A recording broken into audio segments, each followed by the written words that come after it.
All right, so let's continue on with the land tenure and property.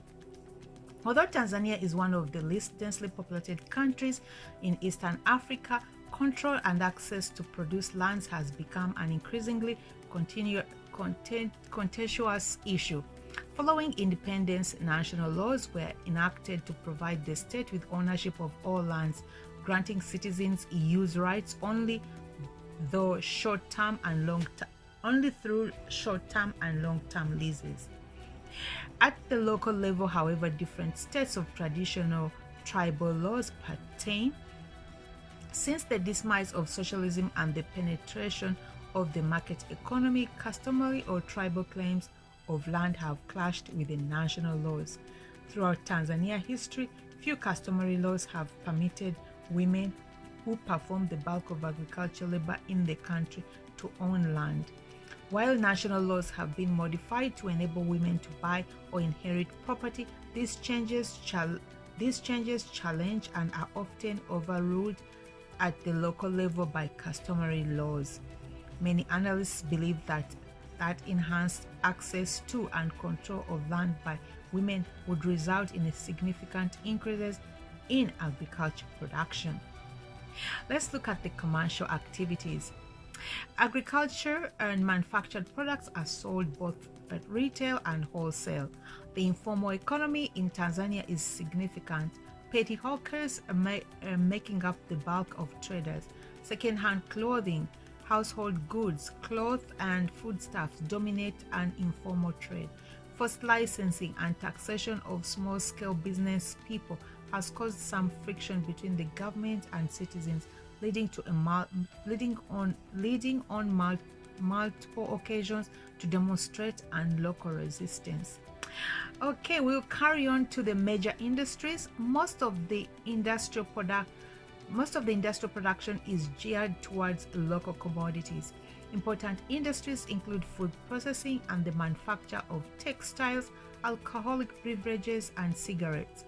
Other industrial activities include oil refining and the manufacture of cement, gummy snacks, fertilizers, paper, glass, ceramics, and agricultural implements. Because of the relatively unspoiled game parks and the only rare incidences of insecurity, tourism is a growing industry. Okay, we'll carry on with trade. The most important commodities include cotton, fish and shrimp, coffee, cashew nuts, cloves, grown mainly on the offshore islands, tea, beans, precious stones, timber, sisal, sugar, pyrethrum, coconuts, and peanuts. Textile clothing, shoes, batteries, paper, and cement are examples of products commonly sold to neighboring countries. Throughout most of the country, however, production and marketing are severely constrained by very poor infrastructure, from roads and rails to communication and power networks.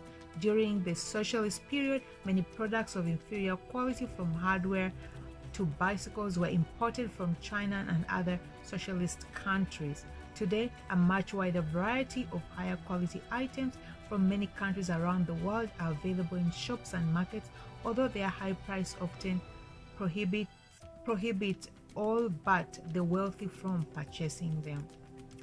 Let's look at the division of labor. Customary divisions of labor generally relegate the heaviest physical labors, for example, clearing of fields, cutting trees, to men, and lighter tasks to women. Similarly, few women work with the machines and other highly valued productive assets. Children as young as 3 or 4 learn to help their parents with the household and field chores.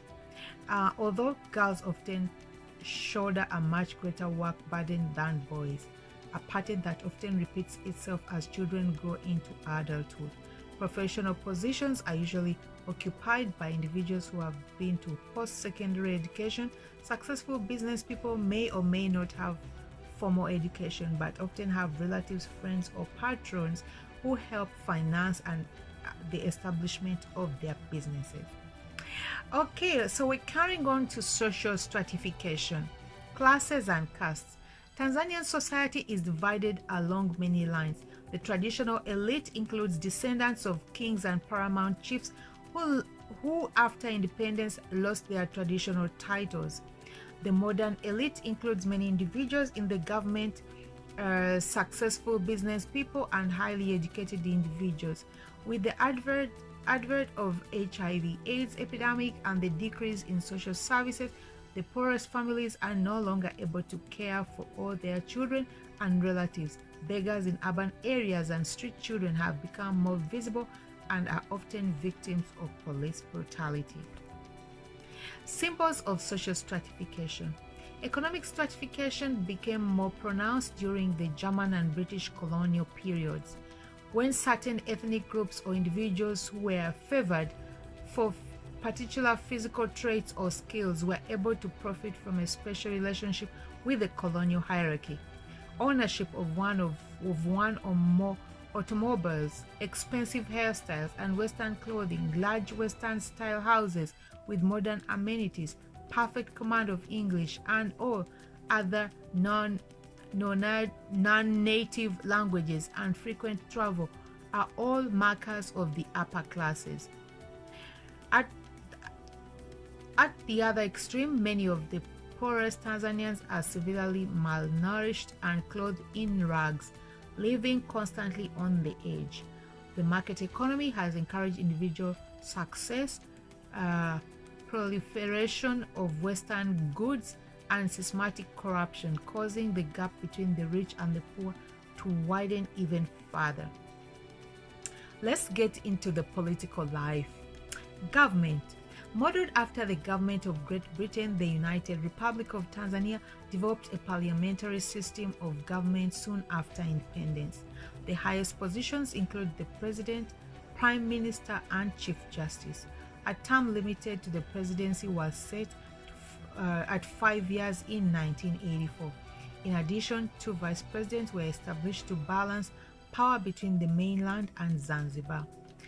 If the president is from the mainland, for example, one of the vice presidents must be from Zanzibar to help minimize the excessive influence of individuals. Leadership and political officials. Called Mwalimu or respected teacher, Julius Nyerere was president of Tanzania for more than 2 decades, from 1964 to 1985, widely revered through Africa and the world for his honesty, integrity, and wisdom. Mwalimu Nyerere was largely responsible for the enduring stability of the new nation. He is perhaps most noted for his attempts to help negotiate an end to violence in other African nations, including South Africa and Burundi. The former president and father of the nation died in October 1999 at the age of 77. The impact of his loss to the nation and the continent is just beginning to be felt. Nyerere was succeeded by Ali Hassan Mwinyi, a Zanzibar native who served 2 terms from 1985 to 1999. Tanzania implemented a one-party political system for many years after independence. In 1977, the Tanganyikan African National Union was merged with the representatives of the Zanzibar Afro-Shirazi Party to form the Chama cha Mapinduzi (CCM), or the Party of Revolution, with Nyerere as chairman. The CCM ruled unopposed until the first multi-party elections were held in 1995, when Benjamin William Mkapa was elected president. Many Tanzanian government officials are noted for their dedication and austerity, although corrupting influences of the market economy have become more prevalent over time. In a general sense, the authority of government officials at all levels is respected by local citizens regardless of ethnic affiliation. This respect is demonstrated by greeting officials with shaking of right hand, often while laying the left hand over one's right arm. This is also a proper way to receive a gift. Women and girls often bend down slightly on one knee, a modified curtsy to greet officials and elders. Let's look at the social problems and control. Tanzania has been less afflicted by large-scale social problems than its neighbors. Social conflicts due to religious differences have been relatively minor.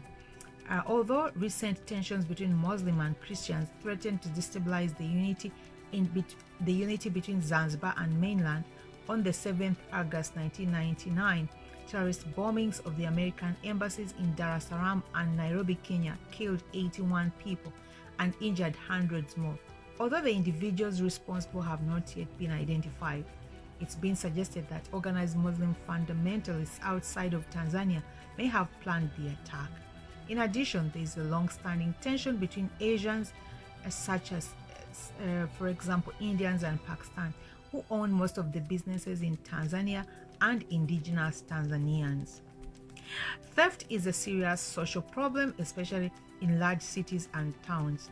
If a criminal act is witnessed by the public, often a crowd will punish the thief with a beating, with the exception of the military and police. Very few people have access to guns. There is such evidence that Tanzania ports are assuming an increased role in the shipment of illegal drugs destined for American and European markets. Some use of the illegal drugs among the local population has surfaced, but the full extent is unknown. Please let us know if you have any updates about that. I wonder how serious that is. Let's look at the military activity. The Tanzanian People Defense Forces includes the Army, Navy, the Air Force. In 1998 to 1999, military expenditures were about 21 million. The most important military activity occurred in 1978 and between 1978 and 79 after Uganda attempted to annex part of the Kagera region in northwest Tanzania. Under the direction of Idi Amin Dada, Ugandan troops invaded the region but were repelled by the Tanzanian army. At great expense of the nation, the war is vividly portrayed in local songs, and a monument commemorating the loss of Tanzania stands in Bukoba, the Kagera region's administrative headquarters. Let's look at the social welfare and change programs. The dismissal economic failure of Nyerere's socialist system in Tanzania opened up the country to the influences of international banking organizations that intervened ostensibly to save the economy.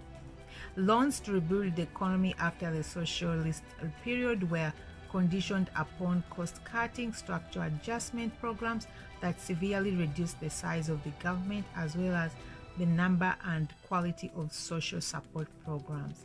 As a result, many Tanzanians have resorted to basic survival strategies assisted in many parts of the country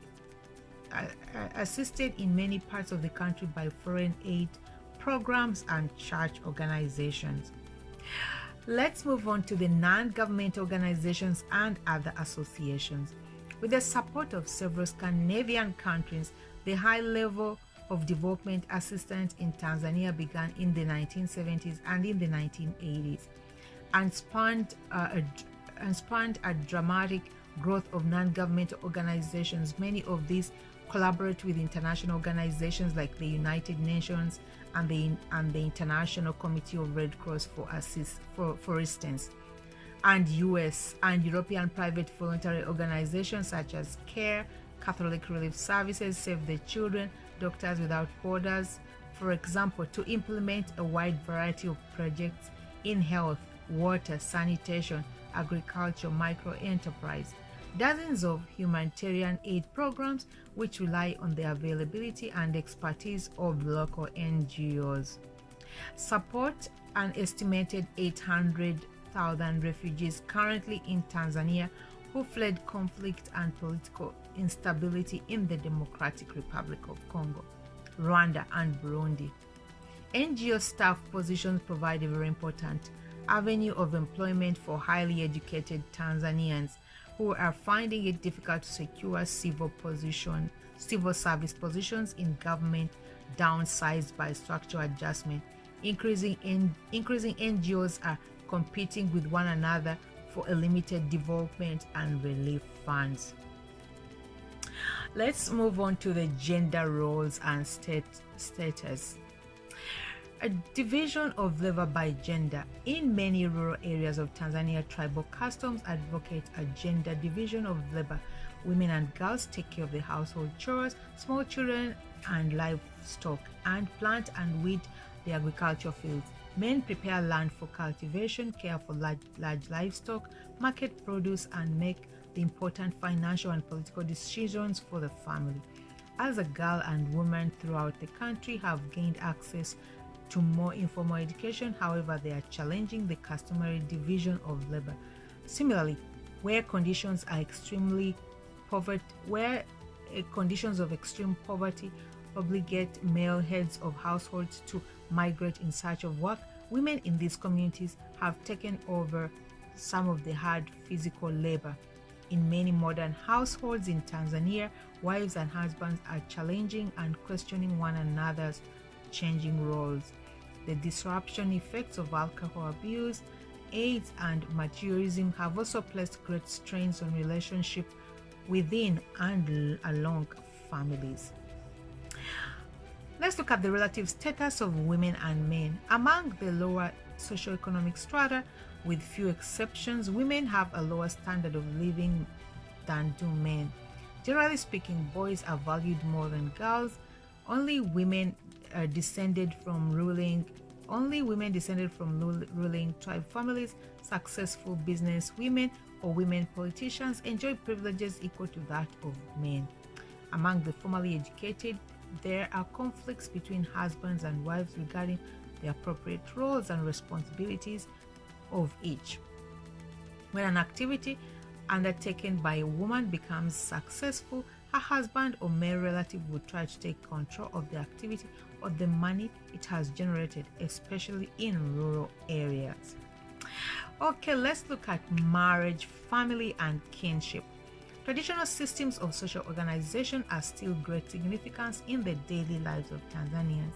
Kinship systems provide network for support and become visible during all major life cycle ceremonies.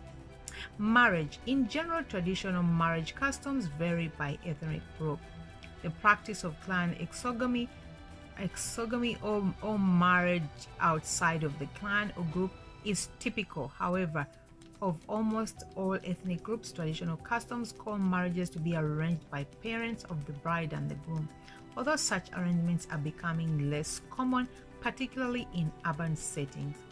In patrilineal ethnic groups, those of which descent is traced through males, traditional marriage customs often include the presentation of a dowry or bride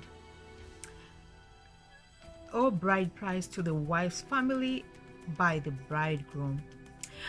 The dowry may include livestock, money, clothing, locally brewed beer, and other items. The amount of dowry is determined through negotiations between families of the engaged. Preparations for marriage may take months. For those wealthy enough to afford, marriage may include a separate dowry ceremony, and several months later, a church wedding followed by traditional ceremonies. Although many ethnic groups and Muslims allow polygamy, having more than one wife, the practice is decreasingly in popularity, in part because of the influence of Christianity and the expense of maintaining several households. Let's look at the domestic unit. The basic family structure is extended, although the pressures of development have led to increasingly to nuclear family units, particularly in urban areas. In most cases, the man is the supreme head of the household in major decisions.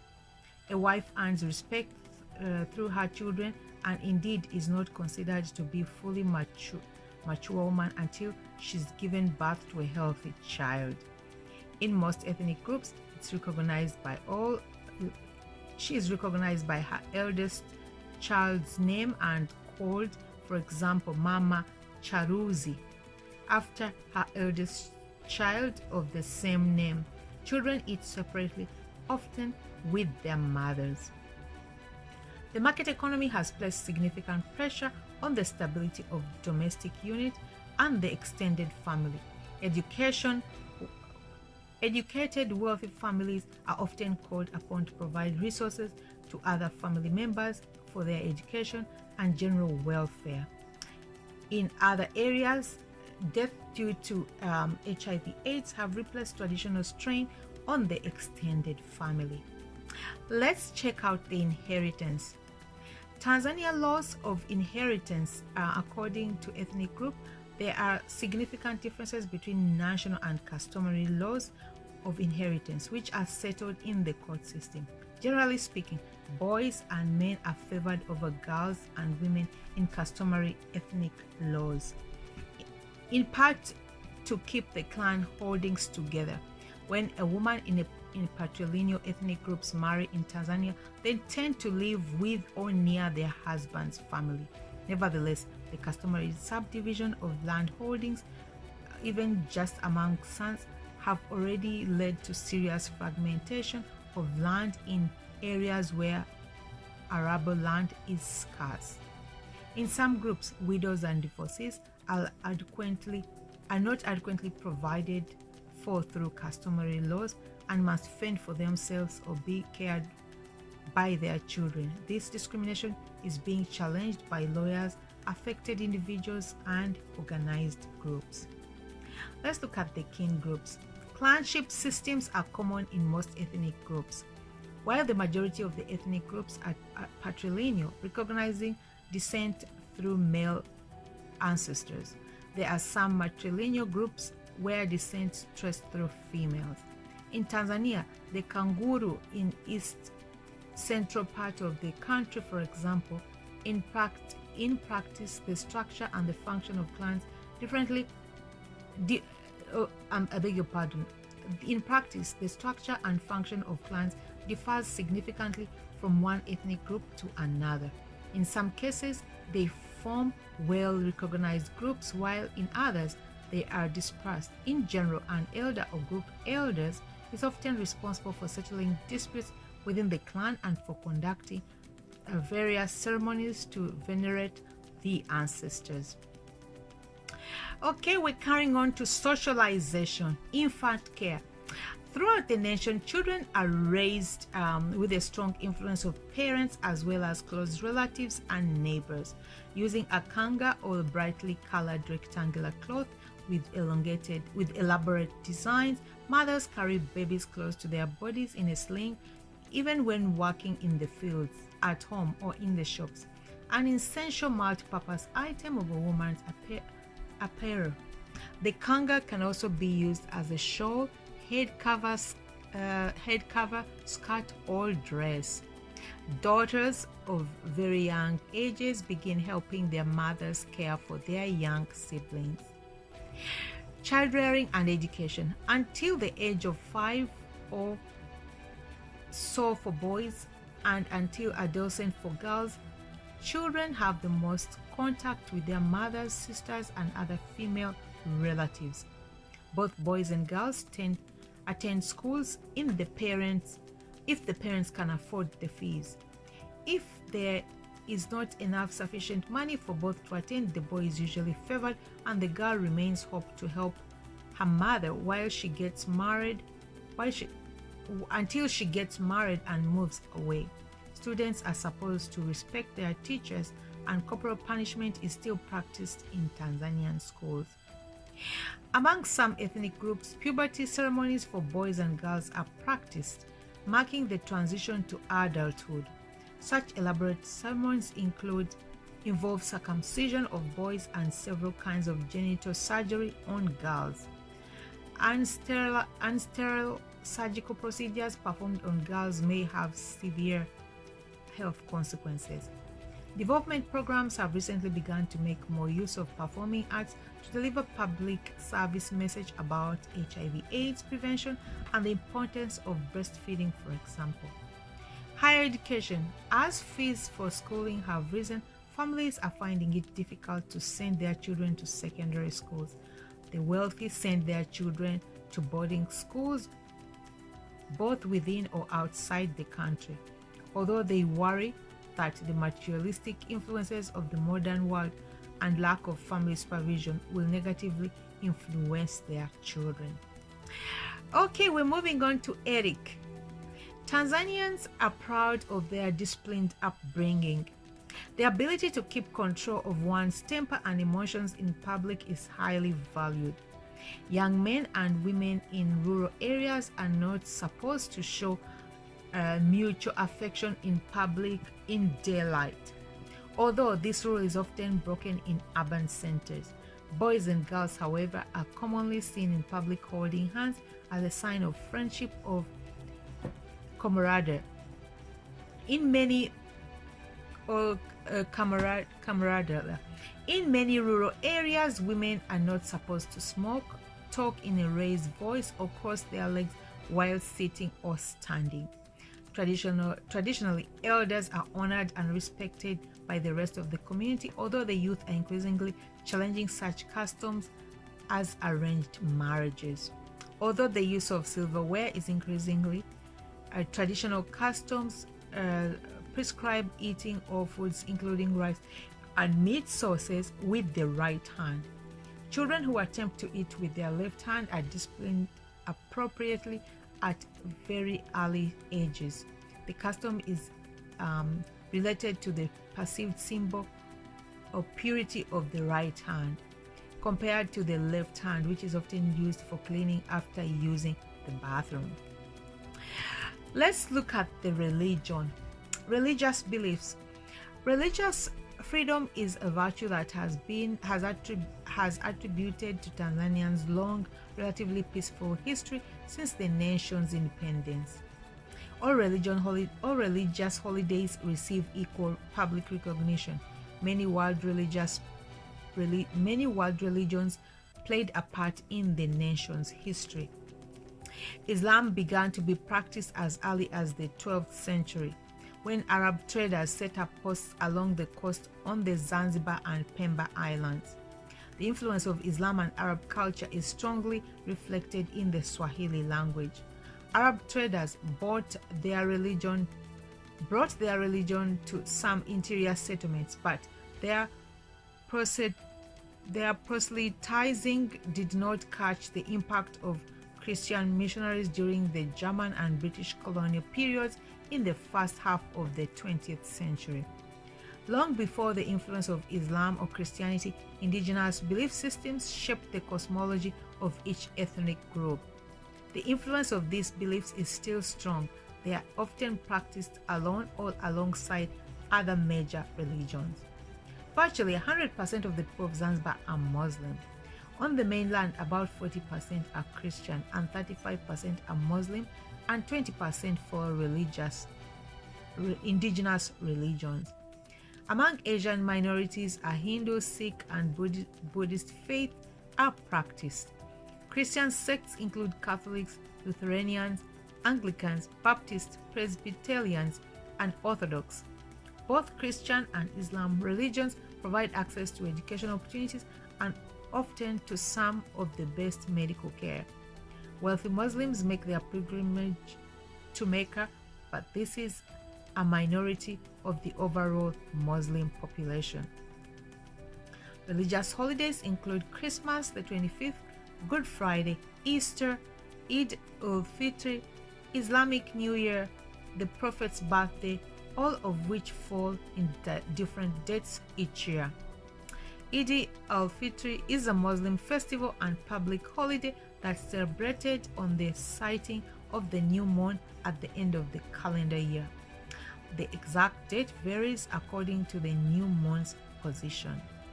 Religious practitioners. Native Tanzanians preside in all positions of major religions.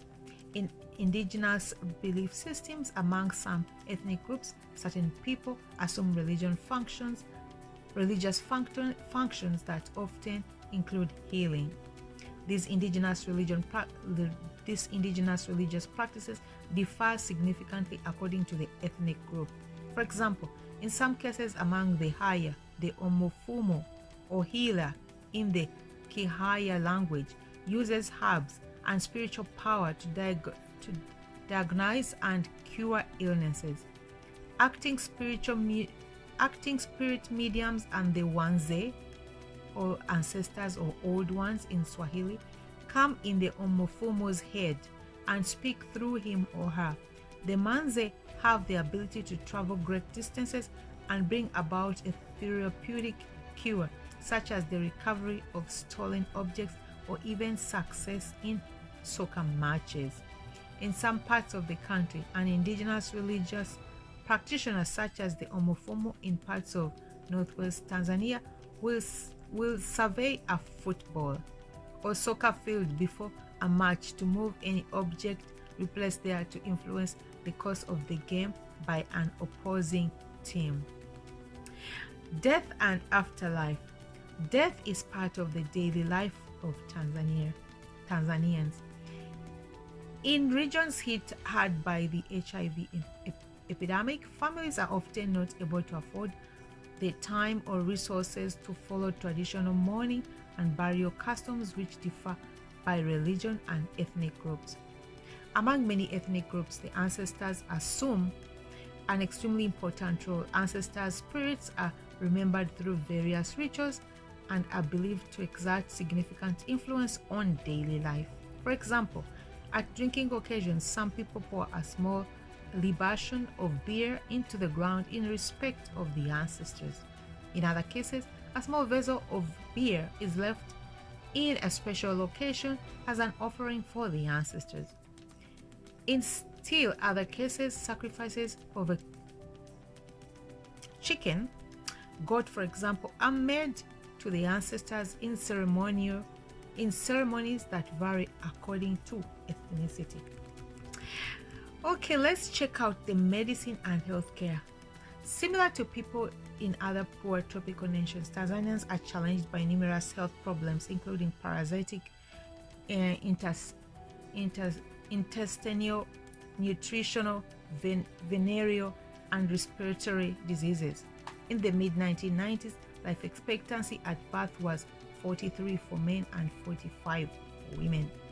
Malaria, commonly referred to as the Tanzanian flu, remains the leading cause of illnesses and death. Transmitted by the Anopheles mosquito, the parasite has become increasingly resistant to treatment. It is especially severe among children, the elderly, and the people with compromised immune system. Other common diseases include sleeping sickness, tuberculosis, pneumonia. There's an estimated 150 cases of leprosy.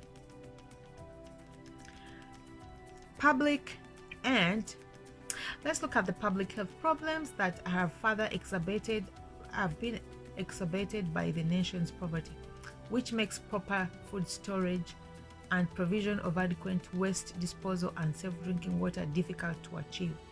Nevertheless, technologically appropriate solutions to those and other public health problems, such as improved ventilated pit latrines, are increasingly being implemented. The Arusha Declaration for Tanzanian Socialism prepared the way to extend primary health care to the rural population. This led to the establishment of some 3,000 rural health facilities and 17 regional government hospitals. Although community health workers have been somewhat successful in alleviating health problems, the lack of medical supplies, facilities, and physicians continues to make confronting illnesses a primary survival issue. The third poorest country in the world, I don't think that's the case now. Tanzania has decreased its spending on health care significantly in recent years, largely because of higher levels of foreign debt repayment. The measles immunization rate, for example, has fallen from an estimated 86% to 60% in recent years. Let's hope that has changed. Health problems have been exacerbated by HIV, which emerged in Tanzania in the mid-1980s and 1998. The estimated HIV population rate was 49.5% among the high-risk populations in major cities and 13.7% among the low-risk. In rural areas, the estimated HIV was 34.3% and 16.6% among high-risk and low areas, respectively. HIV has replaced tremendous strain on an already challenged healthcare system, and in some parts of the country, an underlying infection may be the primary reason of hospital admissions. It has been projected that Tanzania's economy will decrease from 15 to 25% by 2010 as a result of the HIV epidemic. The number of children orphaned due to death associated with this are high. The staggering number of related deaths among young has placed serious strain on the extended family and the elderly, and are often called upon to care for the resulting orphans. Again, I think as we speak, this has changed because Tanzania has really made it's gone through some major transformation. I think they are doing much better than projected here. All Tanzania ethnic groups have highly sophisticated indigenous healing systems that help circumvent the inadequate supply of Western drugs and biomedical health services. The Maganga, or traditional healer in Swahili, plays an extremely important role in healthcare and treats chronic and infectious illnesses. In many cases, herbal remedies have established pharmaceutical efficacy. In addition to Mganga, may also be called upon to treat social and psychological problems as well as problems not commonly perceived as illnesses by people outside of Africa, such as difficulty finding a lover, difficulty conceiving a child, or lack of success in business affairs. Predicted on a holistic approach to health. Traditional healers treat body, mind, and spirit as an integrated system, often in the communal sense of the social body. Faith healing among some Christian sects, as well as various Islamic healing practices are also common. Although infectious diseases are the most visible healthcare problems in Tanzania, social problems related to alcohol abuse are increasingly being recognized. Low alcohol content beers are made from grains, fruits, palm, sap, honey, which play a vital role in almost all ethnic groups. Traditional beers are commonly consumed as part of nearly all ceremonies, as well as being used in offerings to the ancestors. While still used for these purposes, beer and other alcoholic beverages began to be sold as commodities in the post-colonial period, contributing to greatly social problems. Let's look at the social celebrations or secular celebrations. The major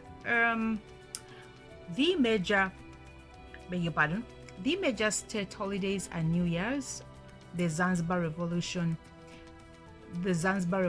Day on 12th January, the Union Day on the 26th of April, International Workers' Day on the 1st of May, Sabasaba on July the 7th, commemorating the establishment of Tano, the Peasants' Day on August the 8th, Independence Day on December 9th.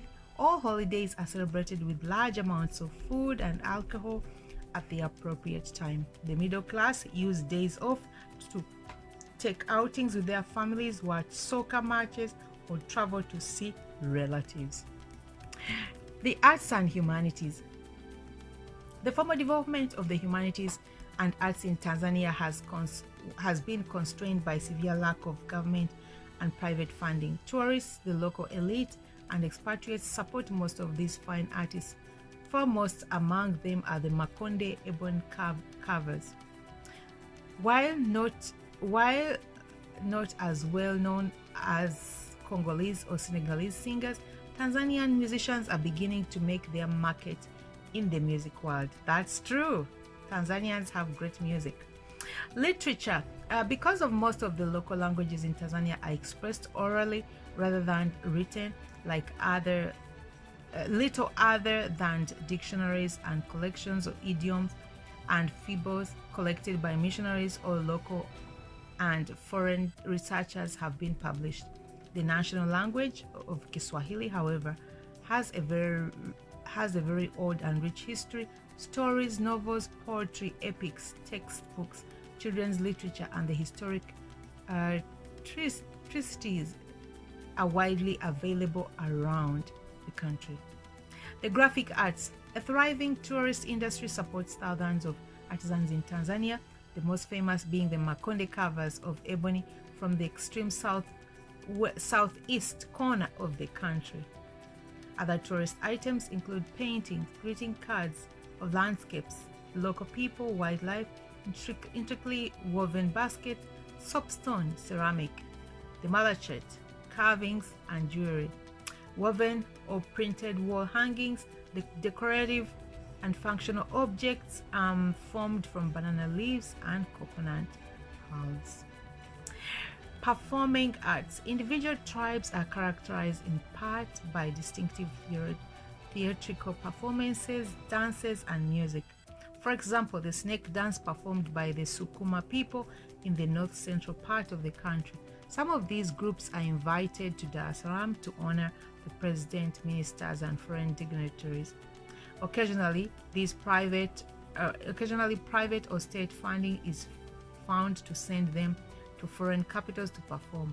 While not as well known as the Congolese, Malian, or Senegalese singers, Tanzanian musicians are beginning to make their work in the music world.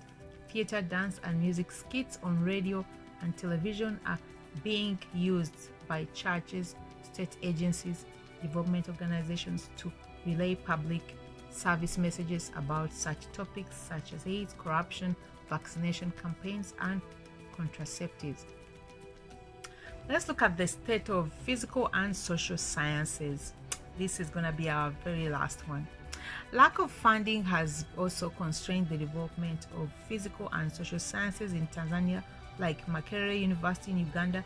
The University of Dar es Salaam was once one of the leading centers of critical socialists throughout in Africa. While it still attracts some of the world's foremost thinkers and philosophers, the university currently suffers from substandard infrastructure, an inadequate library, and poorly paid but internationally recognized professors. All right, folks, we've come to the end of our fun and interesting facts about Tanzania. I want to thank you so much if you've made it this far. Please don't forget to join me as we check out another country that starts with the letter T. Such is a mystery. I wonder which one that's going to be. But so stay tuned to find out. I want to thank you once again for joining me. This has been yours truly, Christine, with Exhibit Africa Inc. This was compiled by Exhibit Africa. I beg your pardon. This was brought to you by courtesy of Exhibit Africa Ubuntu Initiative, compiled by everyculture.com. If you want to check them out, hope to see you on our next series. Ciao for now. Don't forget to subscribe.